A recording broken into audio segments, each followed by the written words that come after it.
une chose. Quand il nous arrive une épreuve, écoutez, c'est fondamental cette notion. Quand il nous arrive une épreuve, la plupart du temps dans une épreuve, n'importe quelle épreuve que ce soit, de la plus légère à la plus dure, difficile, Hachem arrive avec deux cadeaux dans les mains. Deux. Le premier qui nous tend, c'est l'épreuve. Le deuxième qui garde en réserve, c'est la délivrance. La délivrance. Qu'est-ce qu'on fait, nous? Quand il nous tend le cadeau, on le pousse et on dit « je veux ça là-bas ». C'est exactement ce qu'on fait tous. Quand je me retrouve devant Hachem qui me tend le premier cadeau, tu dis « tiens, mon fils ou ma fille, ça c'est ton épreuve. Je te fais un cadeau, tu me dis merci ou tu dis pas merci ?» Quand un être humain, il vient avec deux cadeaux dans les mains, il y en a un qui nous plaît pas, le premier, et le deuxième, il nous plaît. Ça se fait de dégager le premier cadeau et de dire « c'est celui-là que je veux ». Où on a vu ça? Il ne donne pas le choix. Quand une personne vient chez vous avec un bouquet de fleurs et une damroute dans le dos, vous dégagez pas son bouquet de fleurs pour prendre la damroute.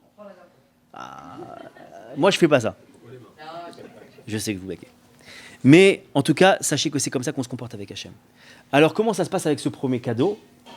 Tout comme un être humain, l'Avdil, qui vient avec un cadeau, je dois remercier Hachem pour ce cadeau. Mais je dois le remercier de manière sincère. Sachez que celui qui remercie de manière sincère, béhémet, parce qu'il comprend que ce cadeau, il a été donné par Hachem, et que Hachem, c'est certain que quand il me donne un cadeau, il est pour mon bien absolu. Sinon, c'est pas Hachem. Voilà. Si vous avez un doute sur Hachem, Hachem ne peut pas donner un cadeau qui n'est pas bon pour nous. C'est impossible. Tout comme un père de chair et de sang, il ne peut pas donner un cadeau. Comment on peut dire merci quand le cadeau, c'est la maladie? Ah. Voilà, exactement. Alors, je suis content de cette magnifique question, et je vais répondre avec la Dachem Bisrout Rabbeinu Akadosh. Quand c'est la maladie, ou quand c'est même un PV, d'accord? Et je ne dis pas que c'est... Attendez, j'y arrive. Une seconde. Hormis la capara, je ne veux pas voir ça. Je vais vous poser une question que je pose à toutes les personnes qui ont une épreuve. Et je me la pose à moi-même d'ailleurs parce que c'est une remise à niveau pour moi toute seule. Quand une personne, elle a une épreuve, quelle qu'elle soit... Attendez, je vais vous répondre. Laissez-moi juste répondre. Quand une personne, elle a une épreuve, d'accord? Je pose la question à tout un chacun ici. À chaque fois qu'on a eu une épreuve, quelle qu'elle soit, des plus légères aux plus lourdes, est-ce que de vous à moi, ça vous a rapproché ou éloigné d'Hachem? Ça, c'est le plus beau cadeau qui soit.